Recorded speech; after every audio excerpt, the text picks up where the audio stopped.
Shalom. Salam damai sejahtera buat semua anak-anak Tuhan. Sungguh luar biasa kita mendapatkan kesempatan ada di bulan keluarga. Kalau minggu pertama, minggu kemarin berbicara tentang bagaimana peran kita sebagai orang tua dalam mendidik, membesarkan anak-anak menghadapi bahaya kematian yang sementara ini sedang ada di depan mata. Bagaimana mental anak-anak kita dibangun, ditolong agar mereka tidak jatuh dalam kebinasaan. Maka minggu ini dibawa tema pertolongan Tuhan dalam kegagalan manusia. Kepada kita diperhadapkan tentang sebuah cerita keluarga, drama keluarga. Dalam cerita ini ada 3 tokoh yang cukup berperan penting. Yang pertama, tokoh Abraham dan Sarah, pasangan suami istri. Abraham yang sudah sangat terkenal sebagai bapak orang percaya, tetapi dalam cerita ini kita menemukan Abraham punya sisi lain. Demikian juga kita berjumpa dengan Abimelek, seorang raja di Gerar yang memiliki kehidupan yang luar biasa. Mari kita ada dalam perenungan firman Tuhan ini. Saudara-saudaraku yang kekasih, kenapa saya bilang Abraham punya sisi lain?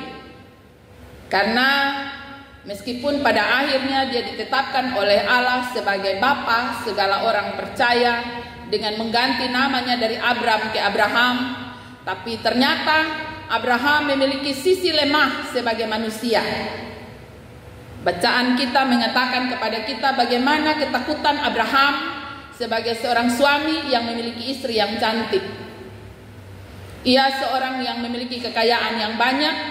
Sebenarnya dia punya kekuatan di sana dengan kekayaannya, ia punya hamba yang banyak. Tapi dia memiliki titik lemah, yaitu ia takut kalau di dalam perjalanannya ada orang yang menginginkan istrinya, maka mungkin dia akan menjadi sasaran untuk dibunuh. Pada posisi ini Abraham lupa akan janji penyertaan Tuhan bagi hidupnya. Abraham juga lupa bahwa Allah sudah memperbaharui janji bahwa dari kandungan Sarah akan lahir anak Abraham yang menjadi anak perjanjian. Dan karena itu Abraham melakukan kesalahan terbesar, yaitu ia belajar omong kosong, ya, dia belajar berbohong. Dan ini bukan sesuatu yang baru pertama kita temukan di pasal 20. Ternyata ini Abraham sudah melakukannya pada pasal 12.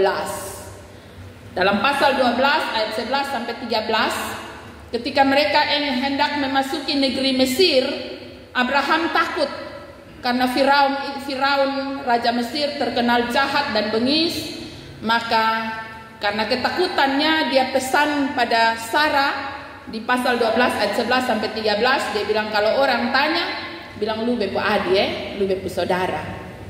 Maka Mesir kena tulah gara-gara Firaun mengambil Sarah. Ya. Negeri Mesir ditegur oleh Allah dan akhirnya Firaun mengembalikan Sarah kepada Abraham. Ini kesalahan Abraham. Dan ternyata bukan saja dalam peristiwa Abimelek yang terbaca pada sore hari ini, tapi kita juga menemukan dalam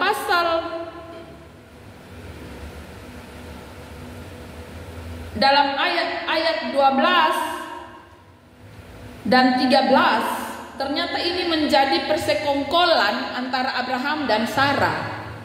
Abraham bilang dengan Sarah bahwa di tiap-tiap tempat di mana kita tiba, engkau harus mengatakan bahwa engkau saudaraku. Saudara-saudaraku yang kekasih, ini kesalahan.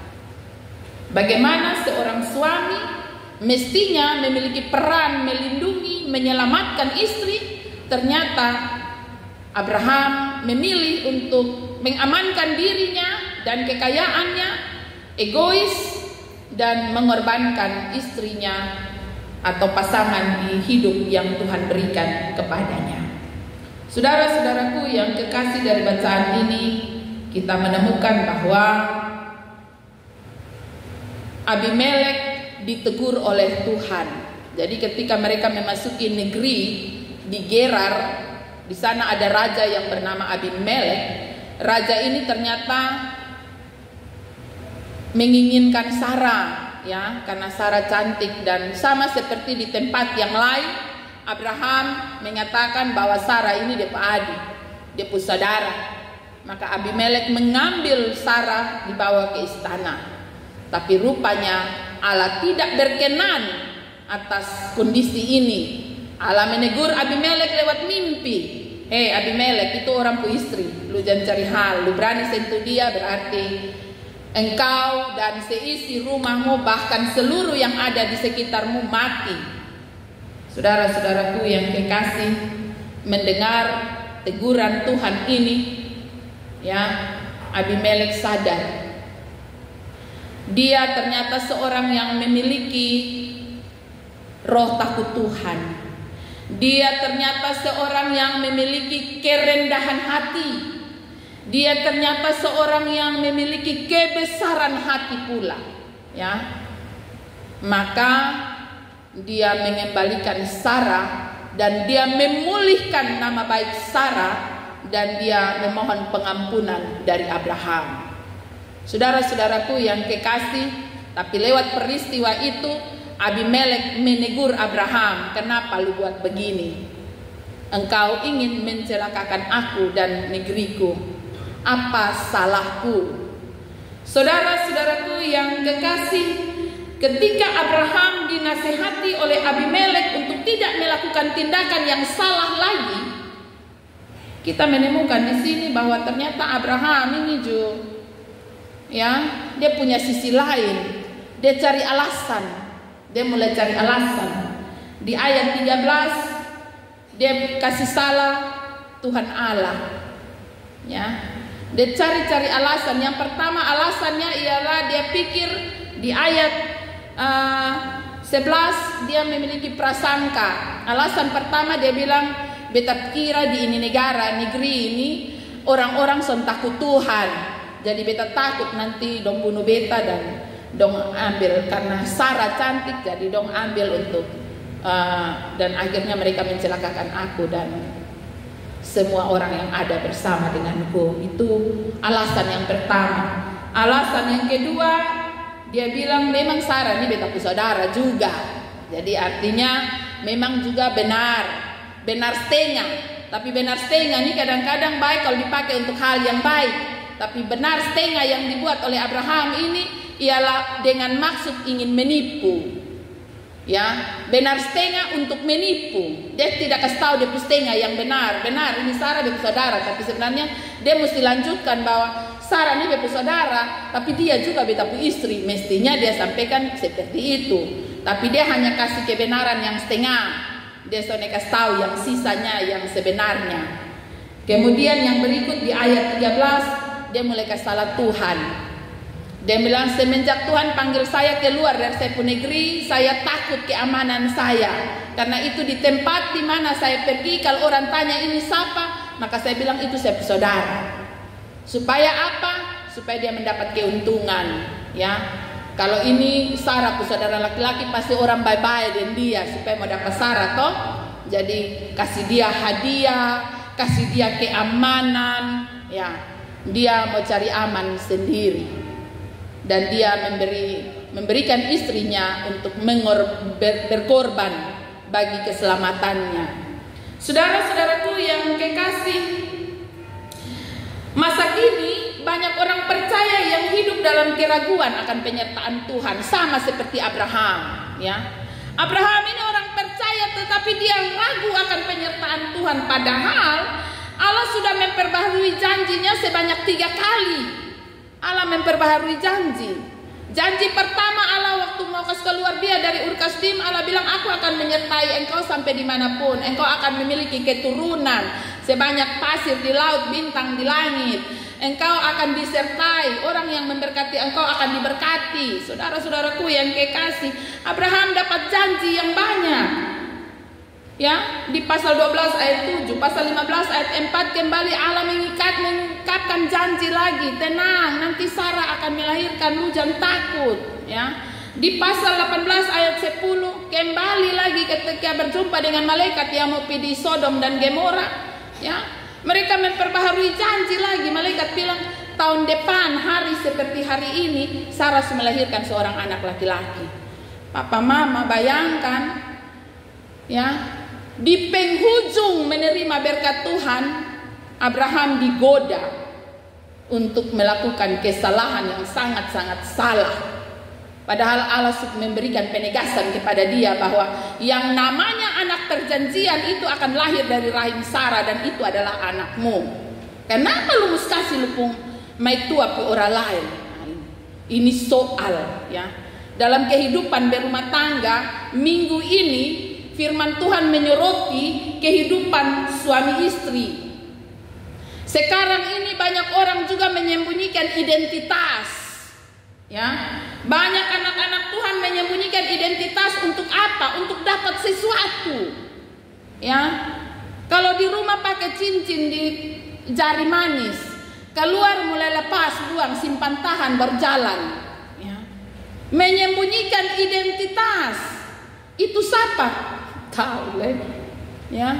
Kalau kau jalan, naik tua lupa pakai badak, lupa garis alis, maka ketemu orang di jalan, wih itu jalan yang baru leh. Tahu leh kau siapa nih? Son kenalai, ya. Kalau jalan dengan suami yang rambut putih semua, naik tua masih mentereng, itu siapa? To'o dong. Saudara-saudaraku yang kekasih, kita menyembunyikan identitas kita untuk apa? Untuk mau dapat apa? Minggu ini firman Tuhan menyoroti kehidupan suami istri. Abraham yang dikenal sebagai bapa segala orang percaya saja meragukan penyertaan Tuhan. Dia pernah ada pada memunculkan sisi lain dari hidupnya.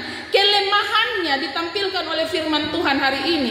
Dalam tanggung jawabnya sebagai seorang suami, ia tidak mengambil peran yang layak.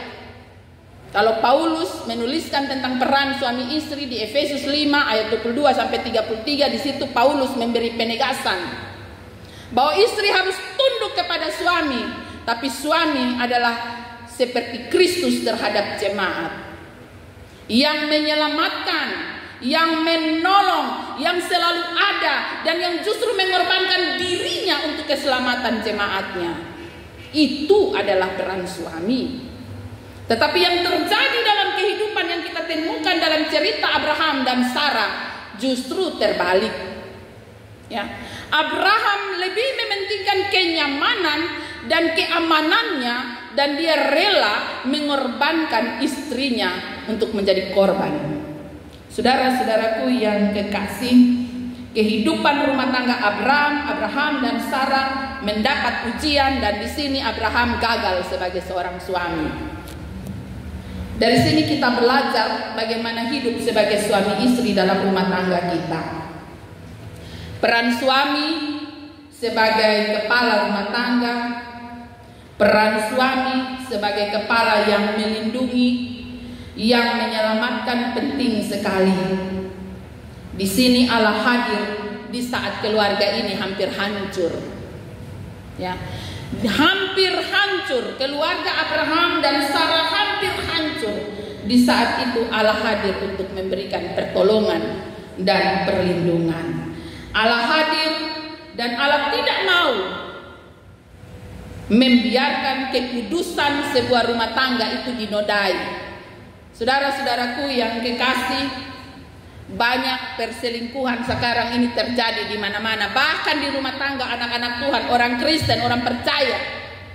Ya, kalau seperti Abimelek ketika ditegur oleh Allah, hei Abimelek itu orang pembini, lu jangan coba-coba pisonto, lu sonto dia berarti lu dan semua lu masyarakat ini mati. Dia dengar papa mama, mendapat teguran ini dia dengar. Ketika dikasih tahu itu orang pembini, dia dengar. Dan dalam kerendahan hati dia membuat rekonsiliasi. Dia datang kepada Abraham, dia bawa kembali Sarah, dia tutup Sarah dengan segala kekayaan untuk sebagai bentuk permohonan maafnya kepada Abraham. Ya. Tapi apa yang terjadi dengan anak-anak Tuhan masa kini? Walaupun sudah dikasih tahu, lu jalan-jalan yang itu siapa itu? Waktu di sana pumbini. Yang betul. Ya. Atau mungkin dikasih tahu, Petlia lupa status itu orang suami. Yang betul. Ya. Kita mengeraskan hati kita tidak mau mendengar teguran, bahkan kita bertindak lebih jauh. Hari ini kita belajar dari seorang Abimelek. Ketika ia ditegur, ketika ia dinasehati, ketika ia diingatkan, dia langsung sadar bahwa dosa persinahan di ujungnya ada kematian. Hati-hati. Dan kematian itu bukan saja terjadi bagi Abimelek, tetapi bacaan kita menunjukkan kepada kita bahwa pada ayat 17 dan 18, ketika Abimelek setelah menyerahkan Sarah kepada Abraham, negeri itu dipulihkan. Bukan saja Abimelek dan istrinya dipulihkan, tetapi bahkan orang-orang yang ada di istana itu dipulihkan. Semua orang yang ada di situ kandungannya dibuka, sehingga mereka punya keturunan. Tidak ada lagi kematian. Saudara-saudaraku yang kekasih, ini mau membuktikan kepada kita Allah tidak berkenan kepada dosa persinahan, dosa perselingkuhan. Allah marah sekali. Ya, saudara-saudaraku yang kekasih, kadang-kadang bottom bila apa? Ya, takdir. Bahkan kadang-kadang botong datang bawa di pendeta mokar mana lah. Takdir. Kekasih Tuhan sekalian, di sini cerita ini menunjukkan kepada kita bahwa ketika Allah bertemu dengan Abimelek, dia bilang ingat di ujungnya ada kematian. Hati-hati, itu kematian. Lu sonto dia berarti kematian. Dan di ayat 17-18 membuktikannya, Allah memulihkan negeri itu ketika dosa itu tidak disentuh oleh Abimelek. Saudara-saudaraku yang kekasih, jangan bermain-main dengan kekudusan kehidupan rumah tangga, kekudusan kehidupan suami istri. Karena kematian itu akan terjadi bukan saja kepada saya sebagai pelaku, tapi bahkan keturunan saya akan menerimanya. Keluarga di sekeliling saya akan menerima akibat dari dosa persinahan yang kita lakukan di hadapan Allah, mengotori kekudusan rumah tangga. Saudara-saudaraku yang kekasih, Abraham ditegur 2 kali oleh Abimelek dalam bacaan ini. Dalam ayat 9, dalam ayat 10, Abimelek bilang, "Wih Abraham, lu jahat terlalu, beta salah apa kalau bikin begini? Ini sedikit lebih mati gara-gara lu ini." Ya. Abimelek membela diri di hadapan Tuhan. Ketika Tuhan mau menghukum dia, dia bilang, "Bapak, mau hukum beta tahu dia itu Abraham pu istri, jangan menghukum saya karena saya melakukan segala karena ketulusan." Saudara-saudaraku yang kekasih, kadang-kadang kau bilang su terlalu jauh. Mama jam marah su terlalu jauh, su terlanjur sayang. Ini hati-hati ya. Apakah Abimelek tidak terlanjur jatuh cinta dengan Sarah? Ya, mari kita pikirkan ini baik-baik. Abimelek pasti sudah jatuh cinta dengan Sarah, maka dia menginginkan Sarah dan dia mengambilnya dari Abraham. Tetapi cinta itu dikalahkan oleh takutnya kepada Tuhan. Ia lebih memilih takut kepada Tuhan daripada mengikuti roh kedagingannya. Ia lebih memilih untuk mengikuti nasihat Tuhan, anjuran Tuhan, daripada mengikuti keinginan kedagingannya. Saudara-saudaraku yang kekasih dalam kasih Tuhan kita Yesus Kristus, hari ini di minggu ini kita sama-sama belajar tentang kehidupan pernikahan. Bagaimana peran kita sebagai suami, bagaimana peran kita sebagai istri. Ketika kita berhadapan dengan tantangan dan pergumulan, mari kita belajar bagaimana Allah hadir dalam setiap rumah tangga. Ketika kita menghadirkan Allah dalam rumah tangga dan keluarga kita, maka Allah akan menolong kita. Bahkan ketika kita ada dalam kegagalan sebagai suami, kegagalan sebagai istri, kegagalan kehidupan pernikahan kita, mari hadirkan Tuhan. Karena Tuhan mampu memulihkan kembali setiap hubungan yang hancur dan gagal. Jika hari ini kita sedang berada di ambang kegagalan rumah tangga kita bawa diri kita kepada Tuhan. Kita minta Tuhan hadir, minta Tuhan pulihkan hubungan kita sebagai suami istri. Datang dengan pengakuan sama seperti Abimelek. Datang dengan pengakuan dan minta Tuhan pulihkan hati. Pulihkan hati Sarah, pulihkan hati Abraham, bahkan memulihkan hatinya sendiri, sehingga ia tidak terlalu jatuh di dalam dosa yang menyakiti hati Tuhan. Marilah, kita tidak perlu membicarakan banyak tentang Abimelek, Abraham, dan Sarah, tapi kita kembali dan melihat kehidupan keluarga kita masing-masing, rumah tangga kita masing-masing. Sejauh ini, sudahkah kita berperan dengan baik sebagai suami, sebagai istri? Dan sudahkah kita menghadirkan Tuhan dalam setiap rumah tangga dan keluarga kita? Yakinlah bahwa Tuhan yang telah meneguhkan dan memberkati, Tuhan yang akan terus menolong, menyertai, dan memberkati rumah tangga kita dari waktu ke waktu, sebagaimana Ia awalnya menjadikan kita satu sebagai suami dan istri. Tuhan Yesus memberkati firman-Nya, menolong saya dan saudara. Amin.